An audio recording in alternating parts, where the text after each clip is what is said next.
प्यारे बच्चों, आज मैं आप लोगों को क्लास 6 बाल राम कथा पढ़ाने जा रही हूँ।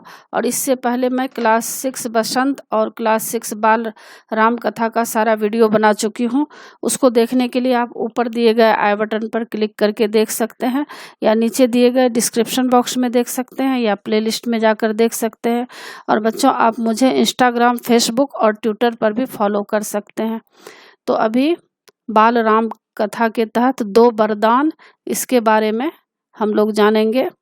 अब क्या हुआ, राम की शादी सीता माँ से हो गई, लक्ष्मण की शादी उर्मिला से हो गई, और भरत शत्रुघ्न की भी शादी हो गई। यानी चारों भाइयों की शादी हो जाती है, धनुष टूट जाती है, और राम धनुष को तोड़ते हैं, शिव जी की धनुष को। और आगे 2 वरदान। अब क्या होता है, यहाँ पर राज्याभिषेक की तैयारियां होने लगती है। अब राजा दशरथ जी जो हैं काफ़ी उम्र उनकी हो चुकी है, तो वे चाहते हैं कि राम को अब राजा बनाया जाए।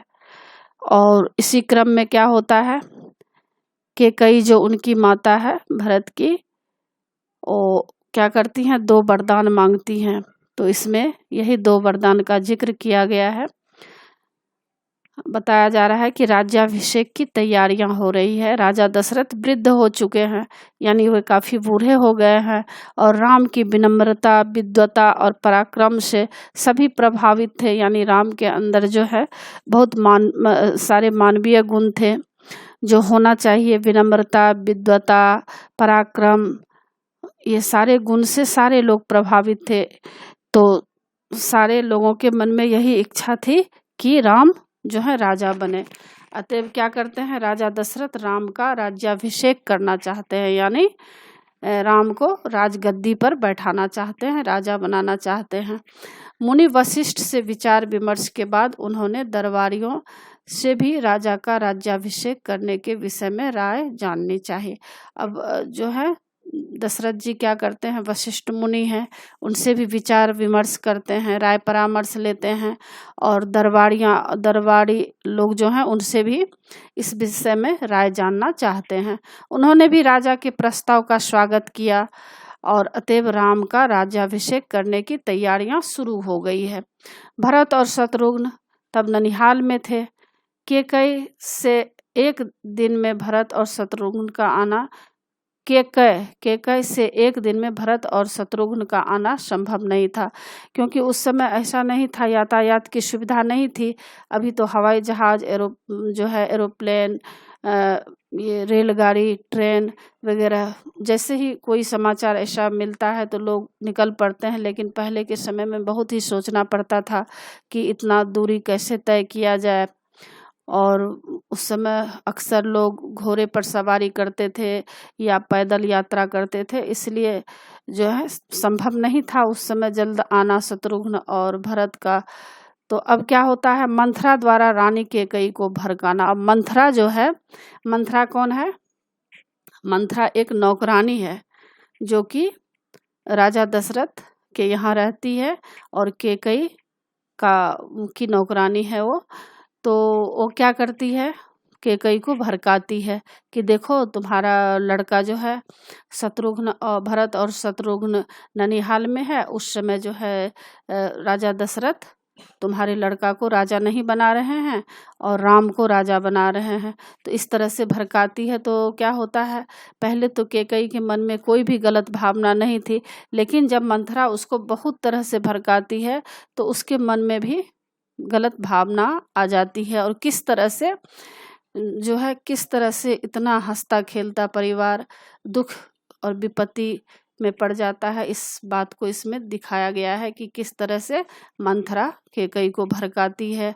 और जो राज्याभिषेक की तैयारी चल रही थी, राजा बनाने की तैयारियां हो रही थी भगवान राम को, बाद में उनको वन जाना पड़ता है, जंगल भटकना पड़ता है। तो इसी बात को आगे बताया जा रहा है कि मंथरा द्वारा रानी कैकेयी को भड़काना। तो क्या होता है, राज्याभिषेक की तैयारियां रानी कैकेयी की दासी मंथरा ने भी देखी। मंथरा रानी कैकेयी की मुँह लगी दासी थी, मतलब नौकरानी थी। मंथरा को राम का राज्याभिषेक षड्यंत्र लगा, मतलब उसको लगा कि कोई चाल है। उसने कैकई से कहा तुम्हारे सुखों का अंत को है। अब वह जाके कैकई को भड़का रही है कि देख देख तुम्हारे अब सुख का अंत होने वाला है, अब तुम्हारे ऊपर विपत्ति आने वाली है। महाराज दशरथ ने राम का राज्याभिषेक करने का निश्चय किया है। कैकई यह सुनकर बहुत प्रसन्न हुई और उसने अपने गले का हार उतारकर मंथरा को दे दिया। और कैकई के मन में उस समय कोई भी बुरी भावना नहीं थी। जब वह जानती है कि राम राजा बनेंगे तो बहुत ही खुश हो जाती है और अपने गले में जो कीमती हार पहनी हुई थी उस हार को उतारकर मंथरा को दे देती है। पर क्या होता है, मंथरा ने उसे भड़काते हुए कहा, रानी तुम्हारी मति मारी गई है, राजा दशरथ का यह षड्यंत्र है। अब देखिए किस तरह से मंथरा जो है भड़का रही है, कैकई को कह रही है कि तुम्हारी मति मारी गई है, यानी तुम्हारा बुद्धि जो है भ्रष्ट हो गया है, राजा दशरथ जी षड्यंत्र कर रहे हैं और वह राम का राज्याभिषेक कर रहे हैं और तुम्हारे अधिकार को छीन रहे हैं। राजा दशरथ ने जानबूझकर भरत को ननिहाल भेज दिया है। अब यह सब बात कैकई को वह बोल रही है, पर कैकई बोली इसमें कोई षड्यंत्र नहीं है, राज सर्वदा ज्येष्ठ पुत्र को ही मिलती है। देखिए यहाँ पर कैकई के अंदर कितना नेक विचार है।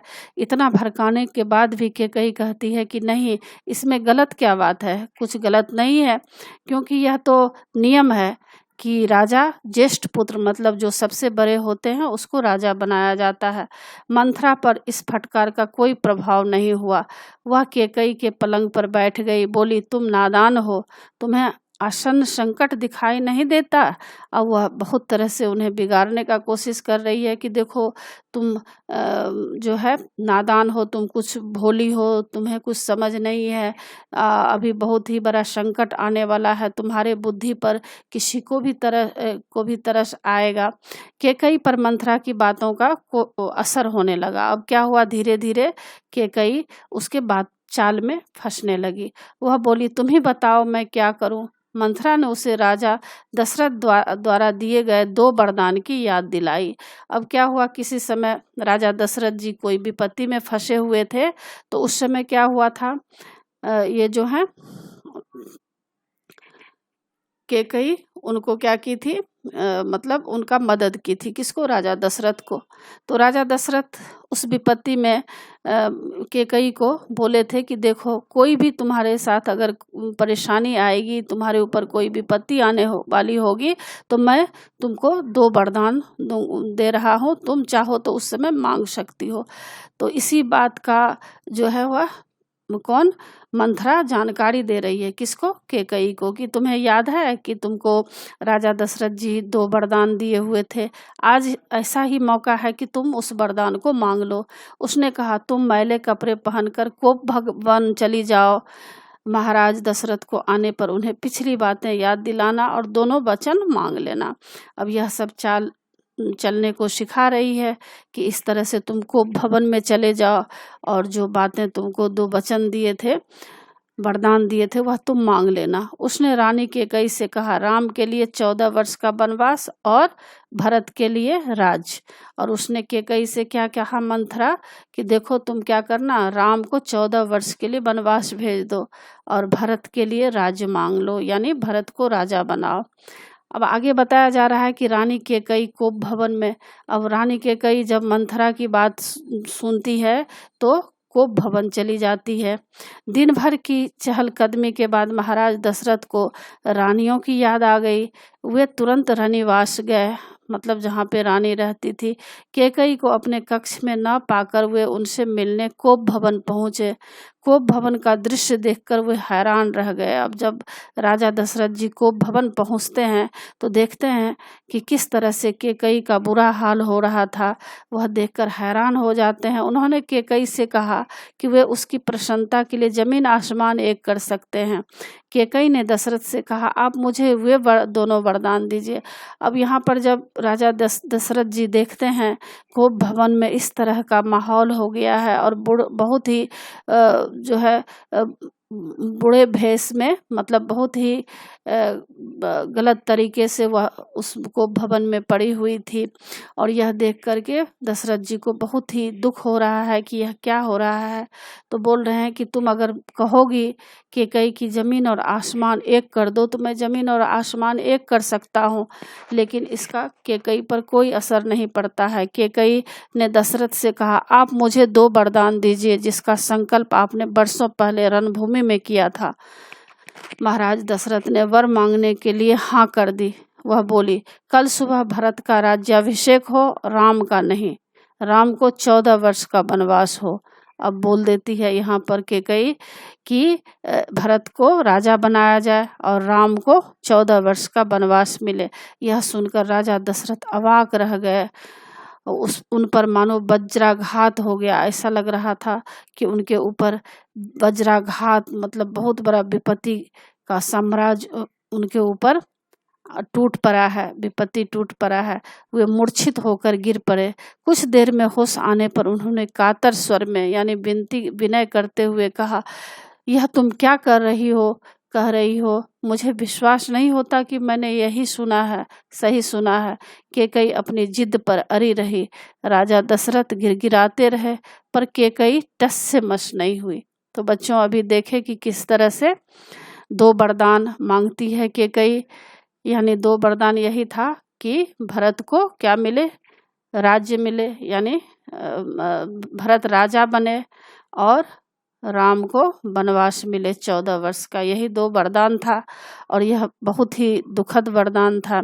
यह सुनकर जो है राजा दशरथ जी बहुत ही दुखी हो जाते हैं।